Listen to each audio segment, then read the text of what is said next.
నమస్కారం. సుఖీభవకు స్వాగతం. ఈరోజు సుఖీభవలో పసిబిడ్డలో పుట్టుకతోటే దంతాలు కనిపిస్తున్నాయా? రక్తహీనతను అధిగమించండిలా. తరచూ భోజనం మానేస్తున్నారా? సైకోథెరపీ ఎలా ఉంటుంది? ఇంకా హెల్త్ టిప్. తల్లి గర్భం నుంచి బయటకొచ్చే పసికందులు బోసినోటితో పుడతారన్న విషయం మనందరికీ తెలిసిందే. వారికి దంతాలు రావటానికి కొన్ని నెలల సమయం పడుతుంది. సగటున 6 నెలలు దాటిన తర్వాతే పసిబిడ్డలో పాలదంతాలు కనిపించడం మొదలవుతుంది. ఇక మొత్తం 32 దంతాలు రావటానికి కొన్ని సంవత్సరాలు గడిచిపోవాలి. కానీ కొంతమంది పాపాయిల్లో మాత్రం పుట్టుకతోటే 1 లేదా 2 దంతాలు కనిపిస్తూ ఉంటాయి. మరి ఇలా పుట్టుకతోటి దంతాలు కనిపించడం ప్రమాదమా, ప్రమోదమా? పసిబిడ్డల్లో పుట్టుకతోటి దంతాలు కనిపించడం వెనుక ఆసక్తికరమైన విషయాల గురించి ఇప్పుడు తెలుసుకుందాం. కలల పంటగా బిడ్డ పుట్టినప్పుడు అన్నీ సజావుగా ఉంటే ఆ తల్లిదండ్రుల ఆనందానికి అవధులు ఉండవు. అదే బిడ్డ ఏదైనా లోపంతో అవకరంతో పుడితే ఆ తల్లిదండ్రులు అనుభవించే మానసిక వ్యధకు అంతు ఉండదు. అయితే మరక మంచిదే అన్నట్లుగా అవకరాల్లోనూ కొన్ని, తల్లిదండ్రులకు ఆనందాన్ని కలిగించే లోపాలు కొన్ని పసిబిడ్డలో కనిపిస్తుంటాయి. పుట్టుకతోటి పసినోట్లో దంతం కనిపించడం అలాంటి అవకరమే. ఈ దంతాన్ని అవకరమని అంటే తల్లిదండ్రులు కూడా ఒప్పుకోరు. పసిబిడ్డ నోట్లోని దంతాన్ని ఒక అదృష్ట సంకేతంగా భావించే వాళ్లే మనలో ఎక్కువగా కనిపిస్తారు. నిజానికి మిగతా అవకరాల్లాగే పుట్టుకతోటి వచ్చే దంతం కూడా ఒకానొక అవకరమేనని చెబుతారు డాక్టర్లు. ఇలా పుట్టుకతోటి వచ్చే దంతాన్ని నియోనేటల్ టీత్ అని పిలుస్తారు. కొంతమంది పిల్లలకి చాలా రేర్గా బై బర్త్ టీత్ ఉంటాయి. వాటిని నాటల్ టీత్ అని అంటాము. అంటే పుట్టినప్పుడే వాడికి పళ్ళు ఉంటాయి. దీనికి ఎటువంటి స్పెసిఫిక్ కారణం అనేది లేదు. అది ఏదన్నా డెవలప్మెంటల్ ఎనామిలీ కానీ కంజెనిటల్ ప్రాబ్లం ఉంటే వస్తూ ఉంటుంది. సో దానికి స్పెసిఫిక్ రీజన్ అంటూ ఏమీ లేదు. అలా కాకుండా పుట్టిన 1 మంత్ తర్వాత వస్తే కనుక వాటిని నియోనాటల్ టీత్ అంటాము. సో ఈ నాటల్ టీత్ వల్ల ఎటువంటి ఇబ్బంది ఉండదు, కానీ ఫ్యూచర్లో వీటి వల్ల ఏమైనా గ్రోత్ ప్రాబ్లమ్స్ ఉండే ఛాన్సెస్ ఉన్నాయి అని అంటారు స్టడీస్లో, బట్ చాలా రేర్. సో కాబట్టి ఈ నాటల్ టీత్ వల్ల ఎందుకు వస్తాయి అనేది స్పెసిఫిక్ కారణం అనేది లేదు. బై బర్త్ టీత్ ఉన్నప్పుడు ఏమవుతుందంటే పిల్లలకి ఫీడింగ్ అనేది ఇబ్బంది అవుతూ ఉంటుంది. సో యూజువల్గా ఫీడింగ్ అప్పుడు, బ్రెస్ట్ ఫీడింగ్ చేసినప్పుడు వాళ్ళకి లిప్స్ టైట్ సీల్ ఉంటుంది. వాళ్ళు సక్ చేస్తున్నప్పుడు టంగ్ తీసుకెళ్ళి సక్ చేస్తుంటారు. ఎప్పుడైతే టీత్ ఉంటాయో ఈ టీత్ అడ్డొస్తూ ఉంటాయి సక్ చేయటానికి. కాబట్టి వాళ్ళకి ప్రాపర్ సక్కింగ్ అనేది ఉండదు, ప్రాపర్ సాటిస్ఫాక్షన్ ఉండదు. వాళ్ళు అందుకే ఏడుస్తూ ఉంటారు పిల్లలు. అట్ ద సేమ్ టైం వాళ్ళు బై ప్రెషర్ వాళ్ళు సక్ చేస్తూ ఉన్నప్పుడు ఏమవుతుందంటే ఈ టీత్ అప్పుడే ఇరప్ట్ అయి ఉంది కాబట్టి అది నాలుకకి పెదాలకి గుచ్చుకుని పెయిన్ అనేది వస్తూ ఉంటుంది పిల్లలకి. సో అది ఒక ప్రాబ్లం ఉండొచ్చు. లేదా వాళ్ళకి బ్రెస్ట్ ఫీడ్ చేసే తల్లులకు కూడా ఆ ట్రామా అనేది జరుగుతూ ఉంటుంది. సో ఇదొక ప్రాబ్లం ఉండొచ్చు. వాళ్ళు అలా సక్ చేస్తా పెదవి తీసుకెళ్ళి ఆ టంగ్ తీసుకెళ్ళి ఆ టూత్ని నెట్టి సక్ చేస్తుంటారు కాబట్టి స్లోగా వాళ్ళకి ఏమవుతుందంటే టూత్లో కదలిక అనేది స్టార్ట్ అవుతుంది. యూజువల్గా నాటల్ టీత్కి రూట్స్ చాలా చిన్నగా ఉంటాయి. సో మొబిలిటీ అనేది ఫాస్ట్గా వస్తుంది. సో వాళ్ళ సక్కింగ్ వల్ల మొబైల్గా అవుతూ ఉంటాయి టీత్. ఎప్పుడైతే మొబిలిటీ ఉందో పేరెంట్స్ చాలా జాగ్రత్త పడాలి. ఎందుకంటే ఆ మొబైల్ టీత్ ఎప్పుడైనా డిస్లాడ్జ్ అయిపోయి లోపలికి వెళ్ళిపోవచ్చు. కాబట్టి సక్కింగ్ చేసేటప్పుడు టీత్ మొబైల్ ఉందా లేదా చూసుకోండి. ఏమాత్రం మొబిలిటీ నోటీస్ చేసినా కూడా మీరు మీ దంత వైద్యుని సంప్రదించండి. పసినోట్లో ఇలా పుట్టుకతోటి దంతం మొలుచుకురావడం అనేది చాలా అరుదు. సాధారణంగా 2000 నుంచి 3000 కాన్పుల్లో ఒక బిడ్డలో ఇలా జరిగే అవకాశం ఉంది. ఎందుకు ఇలా పుట్టుకతోటి దంతాలు వస్తాయన్న దానిపై నిర్దిష్టమైన ఖచ్చితమైన కారణాలేవీ లేవు. అయితే Ellis van క్రెవెల్ట్, హ్యాలర్ మ్యాన్స్ట్రీఫ్, Pierre robin, Soto అనే కొన్ని రకాల జబ్బుల సమూహమైన సిండ్రోమ్ల కారణంగా ఇలా పసిబిడ్డలో పుట్టుకతోటి దంతాలు కనిపించే అవకాశం ఉంటుందని కొన్ని వాదనలు ఉన్నాయి. కారణాలేవైతేనేం పుట్టుకతోటి దంతం రావడం వల్ల నష్టం ఏముంది? లేటుగా రావాల్సినవి కాస్తంత ముందుగా వచ్చాయి అంతే కదా అని అనుకుంటారు మనలో చాలామంది. కానీ పుట్టుకతోటి దంతం వల్ల కష్టనష్టాలు చాలానే ఉంటాయని చెబుతారు డాక్టర్లు. పుట్టుకతో ఎటువంటి మెడికల్ హెల్ప్ అనేది ఉండదు నాటల్ టీత్ ఉన్న వాళ్ళకి. కాకపోతే కదలిక అనేది ఉంటే కనుక వాళ్ళకి అది ఈ ఫీడింగ్ అప్పుడు ఆ పన్ను కదిలి వాళ్ళు సక్ చేసేటప్పుడు నాలుక తగిలి పెయిన్ వచ్చి ఏడుస్తూ ఉంటారు. సో వాళ్ళు ఫీడ్ ప్రాపర్గా తీసుకోరు. అట్ ద సేమ్ టైం నాలుకతో దాన్ని నెట్టి పెయిన్ క్రియేట్ చేసుకుని పెయిన్ వచ్చి ఏడుస్తూ ఉంటారు. సో వాళ్ళు ఇమీడియట్గా దంతవైద్యుడికి దగ్గరికి వెళ్ళటం బెటరు. అలా కాకుండా కొంతమందికి చాలా ఎక్కువ మొబిలిటీ ఉండి అది ఏ నిమిషాన్ని లోపలికి వెళ్ళిపోతుందో అని టెన్షన్ ఉంటే ఇమీడియట్గా మీరు సంప్రదించండి. కొంతమంది పిల్లలకి ఏమవుతుందంటే సడన్గా అది డిస్లాడ్జ్ అయిపోయి ఆ పన్ను లంగ్స్లో కూడా వెళ్ళే ఛాన్స్ ఉంది. అది లైఫ్ థ్రెటనింగ్ ప్రాబ్లము. కాబట్టి ఎప్పుడైతే మీరు నోటీస్ చేశారో పొరపాటున ఆ పన్ను లోపలికి వెళ్ళిందని ఇమీడియట్గా మీరు మీ పీడియాట్రిషియన్ దగ్గరికి వెళ్ళండి. అది లంగ్స్లోకి వెళ్ళి చాలా డేంజర్ అవుతుంది. పుట్టుకతో టీత్ కనపడితే తల్లిదండ్రులు ఇమీడియట్గా దంతవైద్యుడి దగ్గరికి వెళ్ళి ఒకసారి చూపించండి. చూపించి వాళ్ళ ఒపీనియన్ తీసుకోండి. ఒకవేళ దంతవైద్యుడు అది తీయాలి అన్నప్పుడు సెకండ్ ఒపీనియన్ కూడా తీసుకోండి. తీసుకుని వాళ్ళు తీయాలంటే తీపిచ్చేసుకోండి. తీయించుకున్నాక ఆ బ్లీడింగ్ కంట్రోల్ అయిందా అనేది అక్కడే ఉండి చూసుకోండి. ఇంటికి వెళ్ళినాక మీరు కాటన్ పెట్టవచ్చు, లేదా అక్కడ పెట్టిన కాటన్ ఇంటికి వెళ్ళి తీద్దాం అనేది అయితే పెట్టుకోవద్దు. సో ఏదైనా సరే నోట్లో ఎటువంటి ఆబ్జెక్టు పసిపిల్లల నోట్లో పెట్టొద్దు. తర్వాత ఒకవేళ మీకు అది ఉంచుకోమని చెప్తే కనుక క్లీనింగ్ ఎలా అనేది చాలా డౌట్స్ వస్తూ ఉంటాయి.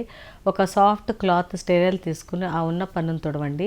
ఎవ్రీ డే మీరు ఆ పన్నును చెక్ చేయండి, ఫింగర్ పెట్టి అది కదులుతుందా లేదా అని. ఏమాత్రం మొబిలిటీ నోటీస్ చేసినా కూడా మీరు అశ్రద్ధ చేయొద్దు, దంతవైద్యుడి దగ్గరికి వెళ్ళండి. చాలామంది పేరెంట్స్ దానికి అదే ఊడిపోతుంది, పుట్టుకతో పళ్ళు వస్తే అదృష్టం అని చాలామంది అనుకుంటుంటారు. చాలా తప్పు.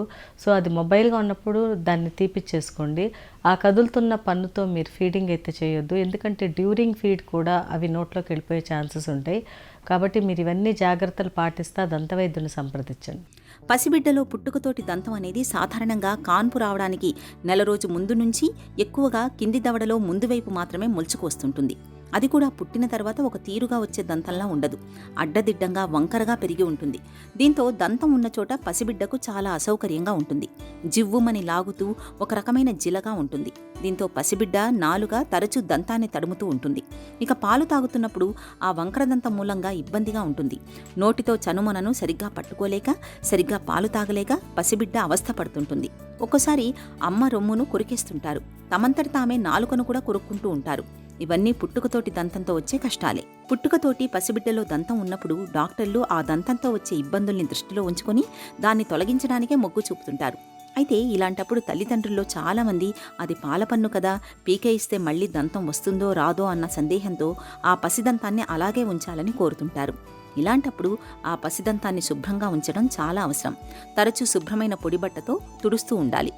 నాలుకకు గాయాలైనా లేదా దంతం ఉన్న భాగంలో ఇతరత్ర ఇన్ఫెక్షన్లు ఏవైనా కనిపిస్తున్నప్పుడు వెంటనే డాక్టర్ని సంప్రదించాలి.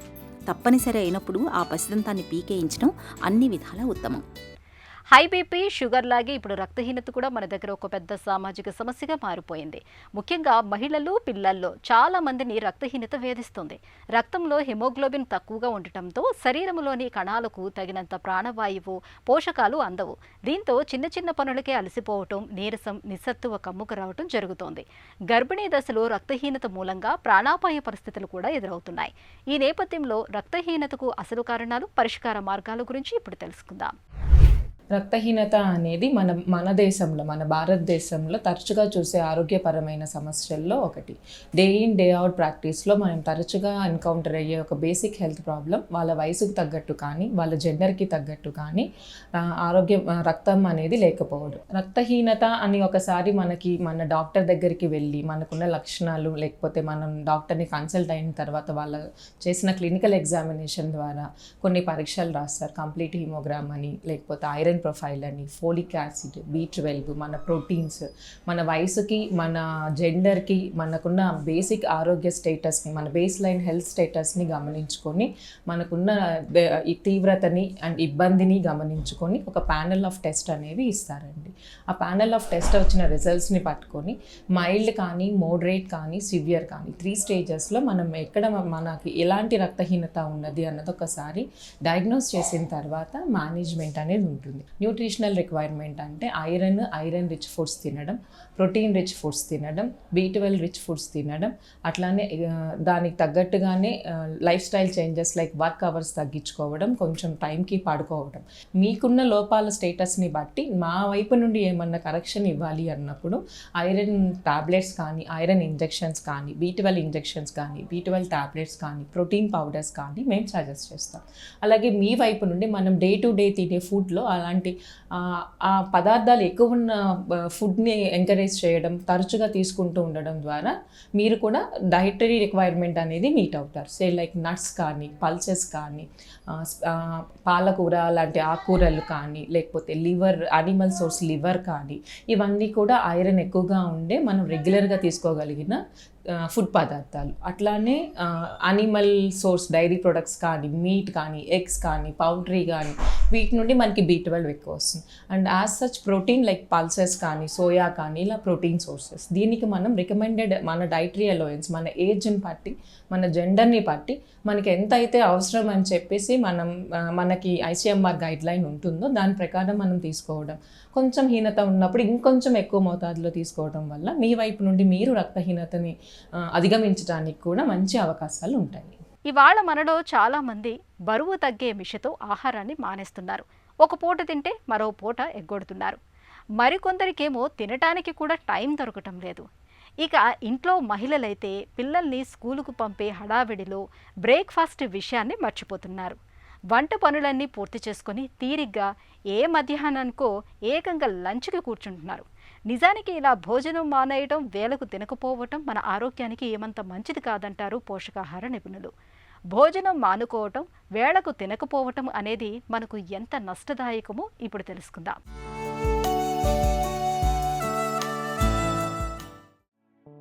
మన శరీరం అనే బండి సవ్యంగా సాఫీగా నడిచేందుకు ఆహారం అనే జీవ ఇంధనాన్ని 3 పూటలా అందిస్తూ ఉండాలి. ఉపవాసాల పేరుతోనూ, సమయం లేదనో తరచూ తిండి మానేస్తూ ఉంటే దాని ప్రభావం మన శరీరంపై చాలా తీవ్రంగా ఉంటుంది. తరచూ తిండి మానేయడం వల్ల మన రక్తంలో గ్లూకోజ్ స్థాయిలు పడిపోతాయి. దీంతో అవయవాల పనితీరు మందగిస్తుంది. భోజనం మానేసినప్పుడు మెదడుకు తగినంత శక్తి లభించదు. దీంతో నీరసం, అలసట కమ్ముకొస్తాయి. ఏకాగ్రత లోపిస్తుంది. తరచూ భోజనం మానేయడం వల్ల మన శరీరం శక్తిని నిల్వ చేసుకోవడానికి ప్రయత్నిస్తుంది. భోజనం మానేస్తే మొత్తంగా జీవక్రియల వేగమే మందగిస్తుంది. బరువు తగ్గే ప్రక్రియ కూడా నెమ్మదిస్తుంది. మధ్యాహ్నం భోజనం చేయకుండా రాత్రిపూట ఒకేసారి ఎక్కువగా లాగిస్తే రక్తంలో గ్లూకోజ్ స్థాయిలు ఉన్నట్టుండి పెరిగిపోతాయి. దీంతో ఇన్సులిన్ స్పందించే వేగము తగ్గిపోతుంది. ఈ పరిణామం ముందు ముందు మధుమేహాన్ని తెచ్చిపెట్టే అవకాశం ఉంది. తరచుగా భోజనం మానేస్తే వాళ్లలో B కాంప్లెక్స్ విటమిన్లు లోపిస్తున్నట్లు అనేక అధ్యయనాలు చెబుతున్నాయి. రక్తంలో గ్లూకోజ్ స్థాయిలు పడిపోయినప్పుడు దాన్ని తట్టుకోవడానికి మన శరీరం కొన్ని రకాల హార్మోన్లను విడుదల చేస్తుంది. దీంతో రక్తపోటు పెరగడమే కాకుండా రక్తనాళాలు కుచించుకుపోయే ప్రమాదం ఉంది.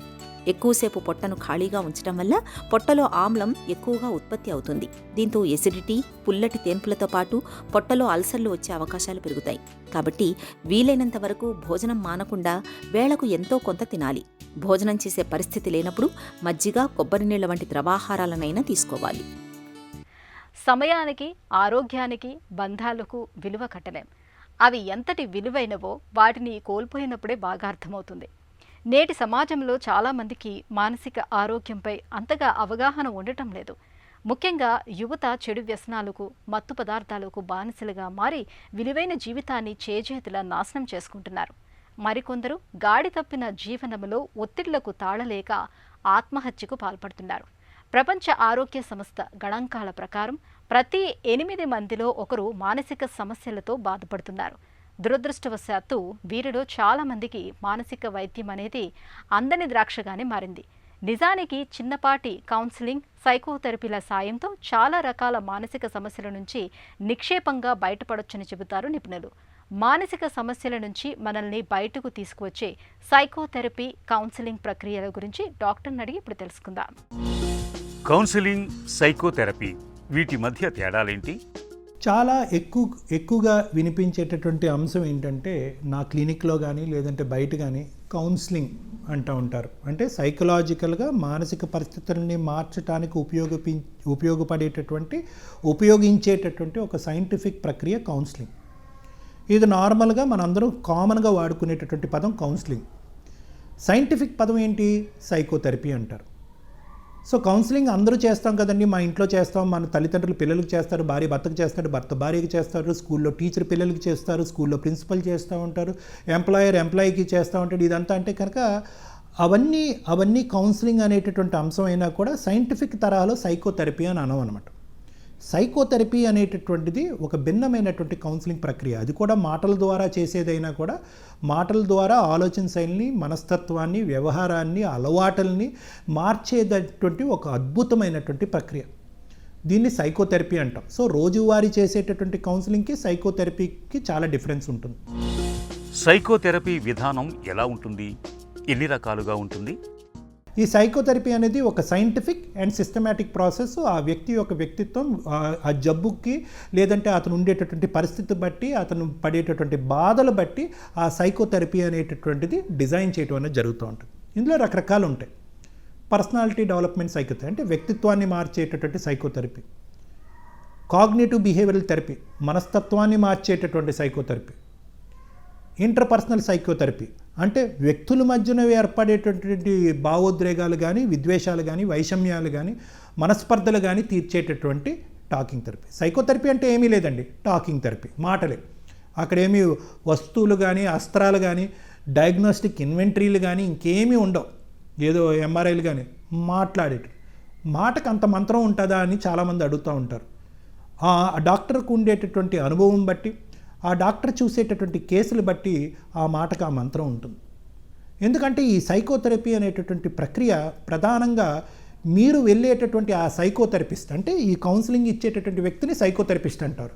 ఆ వ్యక్తి యొక్క అనుభవము, ఆ వ్యక్తి మీద మీకు ఉండేటటువంటి నమ్మకం బట్టి అది పనిచేస్తుందా లేదా అనేది ఆధారపడి ఉంటుంది. సైకోథెరపీ పనిచేస్తుందా? ఫలితాలు ఎలా ఉంటాయి? ఇది చాలా సిస్టమేటిక్గా జరుగుతుంది. ఒక సైంటిఫిక్ బేసిస్ మీద జరుగుతుంది. ఆ వ్యక్తి యొక్క బలాలు బలహీనతలు అర్థం చేసుకుని జరుగుతుంది. ఆ కుటుంబ పరిస్థితులు లేదంటే సామాజిక పరిస్థితులు బట్టి జరుగుతూ ఉంటుంది. వాళ్ళు ఉండేటటువంటి ఆర్థిక పరిస్థితులు, వాళ్ళు చేసే చదువుకునే చదువు, ఆ ఉద్యోగం బట్టి అది డిజైన్ చేయడం అనేది జరుగుతూ ఉంటుంది అన్నమాట. సో ఇది కొద్దిగా కాంప్లెక్స్ అండ్ కాంప్లికేటెడ్ ప్రొసీజర్. ఇందులో రకరకాల జబ్బులకి, రకరకాల పరిస్థితులకి రకరకాల సైకోథెరపీస్ అనేటటువంటిది మనం ఇవ్వటం జరుగుతూ ఉంటుంది. సైకోథెరపీని ఎలా రూపొందించుకుంటారు? ఈ సైకోథెరపీ అనేటటువంటి దాంట్లో ప్రధానంగా 3 అంశాలు ఉంటాయి. ఫస్ట్ అండ్ ఫార్మోస్ట్ ఏంటంటే వినటం. అంటే డాక్టర్ దగ్గరికి వెళ్ళిన తర్వాత, సైకోథెరపిస్ట్ దగ్గరికి వెళ్ళడం, వారు ఫస్ట్ చేయవలసింది ఏంటంటే పేషెంట్తో ఒక అండర్స్టాండింగ్ బిల్డప్ చేసుకోవటం, తర్వాత వాళ్ళు చెప్పేటటువంటి సమస్యని వినగలటం. వింటే కనుక 50% ఆఫ్ మానసిక సమస్యలు తగ్గిపోతాయి అనేటటువంటి సైంటిఫిక్ ప్రూఫ్ అనమాట. ఒకటి ఏంటంటే నా మాట వినేదానికి ఒక భరోసా అయినటువంటి వ్యక్తి ఉన్నాడు. నా సమస్య వాళ్ళకి పూర్తిగా చెప్పుకోవటం వల్ల వాళ్ళ దగ్గర నుంచి సానుభూతే కాకుండా ఒక సొల్యూషన్ కూడా దొరుకుతుంది అనేటటువంటి ఒక నమ్మకం అనేటటువంటిది ఈ వినటం అనేటటువంటి ఆస్పెక్ట్లో ఉంటుంది.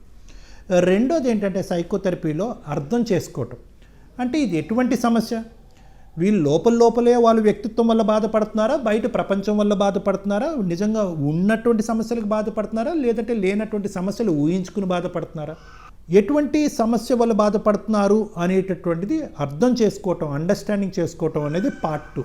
పార్ట్ 3 అనేటటువంటిది డిజైన్ చేయటం. అంటే ఏంటి డిజైన్ చేస్తున్నాం అంటే కనుక ఏ పద్ధతిలో ఇది మనం అప్రోచ్ అవుతే కనుక ఈ సమస్య సన్నగిల్లేదానికి అవకాశం ఉంటుంది, ఏ విధంగా మాట్లాడచ్చు, ఏ విధంగా మాట్లాడితే పేషెంట్ యొక్క ప్రాబ్లము తగ్గుముఖం పడుతుంది, ఆలోచన శైలిలో మార్పు వస్తుంది, వ్యక్తిత్వంలో మార్పు వస్తుంది, అలవాట్లలో మార్పు వస్తుంది అనేటటువంటిది డిజైన్ చేయటం. 4వ అంశం ఏంటంటే ఈ వ్యక్తిని తర్వాత మనం ఫాలో అప్ సెషన్స్కి వచ్చే విధంగా, అంటే పూర్తిగా ఈ జబ్బు బారి నుంచి బయటపడేంత వరకు ఆ వ్యక్తి అక్కడ మనతో ఫాలో అప్కి వచ్చేటటువంటి విధంగా చేసేటటువంటి ప్రక్రియలు. 5వది ఏంటంటే కనుక కేవలం ఈ వ్యక్తి ఒక్కరితోనే మాట్లాడితే సరిపోతుందా, లేదా ఇంకా ఎవరన్నా కుటుంబ సభ్యులు కానీ, దగ్గర బంధువులు కానీ, స్నేహితులను కూడా ఇందులో ఇన్వాల్వ్ చేయాలా, ఇన్వాల్వ్ చేస్తే కనుక ఎవరిని ఇన్వాల్వ్ చేయాలి, వాళ్ళ హెల్ప్ ఏ విధంగా తీసుకోవాలని. సైకోథెరపీతో మానసిక రుగ్మతల్ని పూర్తిగా రూపుమాపచ్చా?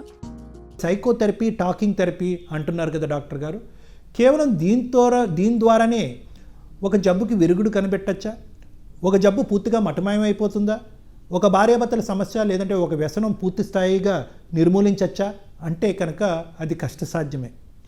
మనం మిగతా సైకాలజీలో, ఎందుకంటే సైకలాజికల్ ప్రాబ్లమ్స్లో ఏంటంటేనండి ప్రధానంగా మిగతా జబ్బులు వాటితో, అంటే గ్యాస్ట్రోఎంటరాలజీ, కార్డియాలజీ, న్యూరాలజీ ఇలాంటి వాటి సమస్యలతో పోల్చుకుంటే సైకాట్రీలో ఏంటంటే ఇది మల్టీ డైమెన్షనల్. అంటే ఏదో ఒక రూట్లోంచి వచ్చే జబ్బు కాదు ఇది. పరిస్థితులు బట్టి, వ్యక్తిత్వాలు బట్టి, అలవాట్లు బట్టి, ఆలోచనలు బట్టి, మాట తీరు బట్టి ఇలా రకరకాల అంశాలు బట్టి వస్తుంది. కాబట్టి కేవలం సైకోథెరపీ ద్వారానే ఒక సమస్యను నిర్మూలించడం అన్నది కష్టం.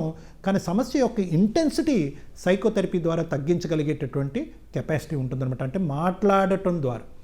దాంతోపాటు మందులు ఉండొచ్చు, ఫ్యామిలీ థెరపీ ఉండొచ్చు, వాతావరణంలో మార్పులు చెందేటటువంటి పరిస్థితులు ఉండొచ్చు. ఇలా రకరకాల స్టెప్స్ తీసుకోవడానికి సైకోథెరపీ అనేది దోహదపడుతూ ఉంటుంది. సైకోథెరపీని ఎలాంటి మానసిక రుగ్మతల్లో వాడతారు? మరి సైకోథెరపీ అనేది ఎటువంటి వాటికి ఇవ్వచ్చు? ఇందాక నేను చెప్పినట్టుగా పర్సనాలిటీ డెవలప్మెంట్, వ్యక్తిత్వంలో మార్పు చెందించడానికి, లేదంటే diseases, CBT, depression, anxiety, phobia, schizophrenia, mania, bipolar disorder ఇలాంటి వాటిల్లో సిబిటి ద్వారా సైకోథెరపీ అనేది ఉపయోగపడుతూ ఉంటుంది. ఇంటర్పర్సనల్ థెరపీ అంటే వ్యక్తిత్వాల మధ్యన ఏర్పడేటటువంటి గొడవలకి ఇంటర్పర్సనల్ సైకోథెరపీ అంటే మీ వ్యక్తిత్వాన్ని ఎలా ఇంప్రూవ్ చేసుకోవటం వల్ల అవతల వ్యక్తితో మీకు ఉండేటటువంటి సత్సంబంధాలు ఏర్పడతాయి అనేటటువంటిది ఇంటర్పర్సనల్ సైకోథెరపీ. ఫ్యామిలీ థెరపీ కుటుంబరీత్యా ఉండేటటువంటి రకరకాల వ్యక్తిత్వాలు ఉండటం, వాళ్ళు ఏర్పడేటటువంటి గొడవలకి ఏ వ్యక్తితో ఎలా ఉండాలి అని చెప్పి ఫ్యామిలీ మెంబర్స్ని అందరినీ కూర్చోపెట్టి మాట్లాడేది family therapy. Marital therapy, marriage therapy, భార్యాభర్తల మధ్యన ఏర్పడేటటువంటి సమస్యలకి మ్యారేజ్ సైకోథెరపీ అనేది ఉపయోగపడుతూ ఉంటుంది. సో కాబట్టి సైకోథెరపీ అనేటటువంటిది కౌన్సిలింగ్ అనేది కాకుండా ఒక భిన్నమైనటువంటి, ఒక సైంటిఫిక్గా, ఒక స్ట్రక్చర్డ్గా ఫాలో అయ్యేటటువంటి ఒక అద్భుతమైనటువంటి ప్రక్రియ.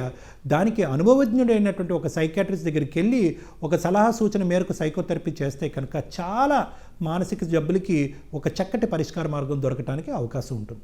మానవ వికాసానికి మానసిక ఆరోగ్యం ఎంతో కీలకం. మానసిక సమస్యలతో సతమతమవుతున్నప్పుడు ఆలస్యం చేయకుండా నిపుణుల్ని సంప్రదించాలి. సైకోథెరపీలు, కౌన్సిలింగ్ వంటి ప్రక్రియల సాయంతో చాలా రకాల మానసిక రుగ్మతల నుంచి నేడు సులువుగానే బయటపడొచ్చు. ఇక ఈరోజు కార్యక్రమాన్ని ముగించే ముందు ఒక చిన్న చిట్కా మీకోసం. ఆకలి లేకపోవటం, తిన్నది సహించకపోవటం, అజీర్తి సమస్యలతో బాధపడుతున్నప్పుడు మిరియాల పొడిలో కాస్త నెయ్యిని కలిపి అన్నం మొదటి ముద్దతో తినటాన్ని అలవాటు చేసుకోండి. ఆకలి మందం తగ్గుతుంది, పొట్టలో సమస్యల నుంచి ఉపశమనం లభిస్తుంది.